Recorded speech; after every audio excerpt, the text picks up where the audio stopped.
I've been living so guys.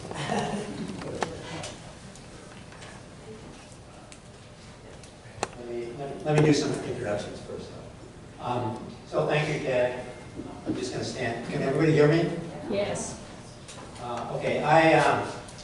Story I'd like to start out with is that ties the 1882 with the Transcontinental Railroad.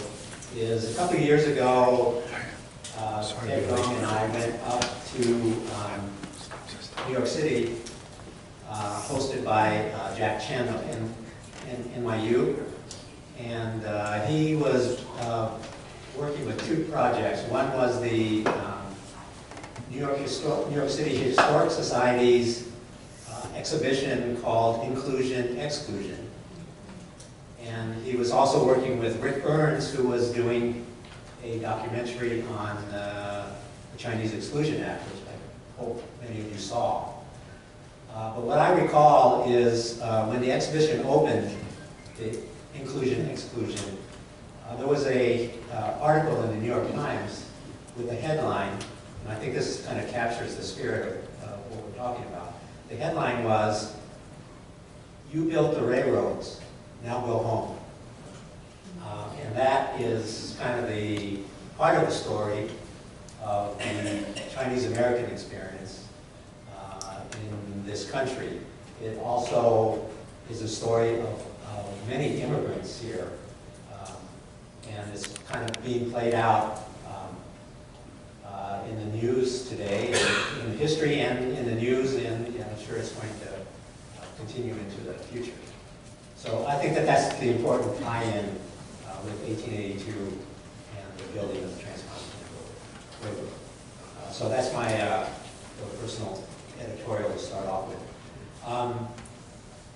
So today we are hoping to get your ideas on how we can elevate the Summit Tunnel area to something of the national significance that it actually represents. So we had a tour last November. Several folks here were on that tour, and we went up and really looked at the work of the Chinese railroad workers from Auburn to trucking, and the building of the railroads. And there's a lot of really important and significant sites there. But my personal perspective on that tour, and I was born and raised in California, but I had never really been at those sites personally, driven past them hundreds of times, going to Reno and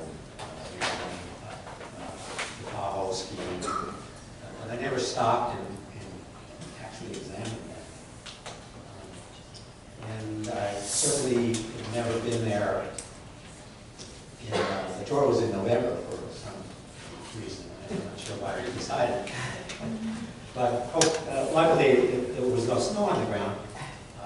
Phil showed me a picture of last weekend. There was plenty of snow, like 10, 15 feet. But there's nothing like being up at 9,000 feet. The wind is blowing. You're surrounded by granite. And to look at these sites where men with basically their bare hands dug these tunnels and built these walls so that the railroad was there. It's just, there's nothing like being up there. And it really provided me personally with a experience of the significance of this effort. I mean, you can read about it in books, which I have, but there's nothing like just being up there in a high altitude, cold, just sitting on by that granite and walking around. So, anyway, the point is, it's a terribly significant area, not just for Chinese Americans, not just for Asian Americans, but for all Americans. It represents a great accomplishment.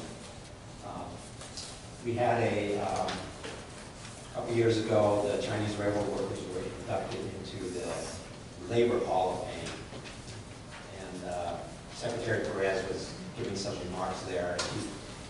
He said something that I always remembered. He said that the Transcontinental Railroad was like the internet of the 1800s. It was an important thing that released commerce and all kinds of forms of communication across this country and really transformed the soul of this country. So anyway, we have this very significant area, and we're going to talk about that. My other panelists are going to help talk about that and kind of highlight it.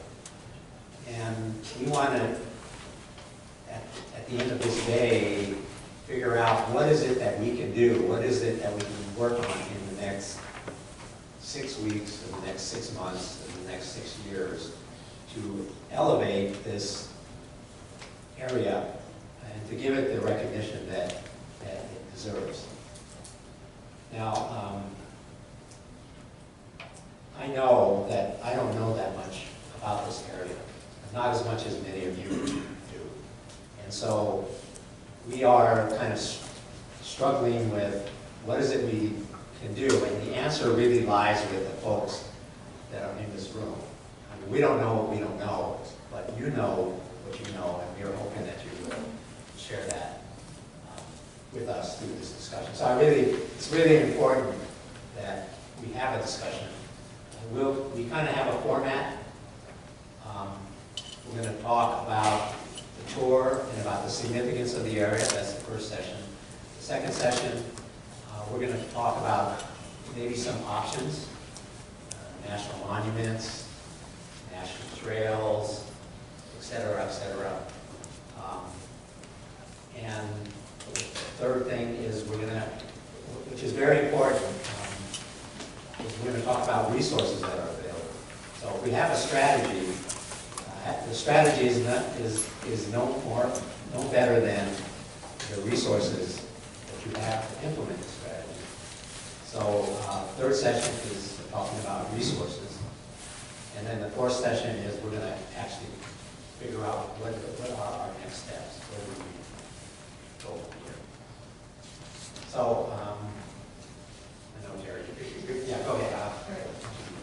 So to interrupt John, but I'm Terry Guen, I'll explain later, but I'm, after he was appointed to the Advisory Council for Historic Preservation, I was a follow appointee, presidential appointee about 6 years ago. They flew me here, so thank you very much to them. And just to say that everyone in this room is very important to furthering the story of American history. And so, not all stories have been told as broadly as others, and so there's work to be done, there's joy in it, but that's why we're all here today, and I hope to have as many people as possible raise their hands. I think we were going to have some kind of a note card system or writing on the back of these maps, so if you don't get to express things that you're thinking about, please don't leave the room without at least trying to pick out a couple of points that you'd like to share with the group going forward. So we actually have a hard stop on this whole effort at about 2 o'clock. So what we're going to try to do is maybe shorten some of the Q&As to 20 minutes, eat lunch quicker, I don't know, but we'll get there. So I am here to help moderate this panel with John Kusano, who's met, Phil Sexton, and Margot Blanc. And if you guys can give quick intros of just who you are and where you're from. Hi, my name is Margot. I'm Historic Preservation Associate with 1892 Foundation. I also work as a GIS technician for Philadelphia Parks and Recreation. And now I'll be talking about the tour in detail in a minute.